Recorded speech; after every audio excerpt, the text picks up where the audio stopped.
আমাদের স্কুলে mid day মিলের অনেকগুলো গ্লাস ছিল স্টোর রুমে পড়ে, সেগুলো প্রায় অব্যবহৃত, মাঝে মধ্যে ব্যবহার হয়।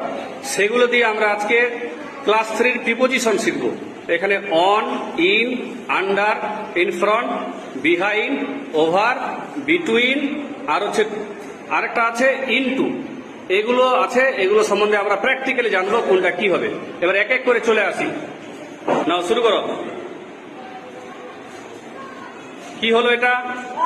অন। এই যে উপরে মানে অন। গুড, চলে আসো। বিস্কুটটা এই যে ভিতরে আছে, তাহলে ইন মানে কি হলো? ইন মানে ভিতরে হলো।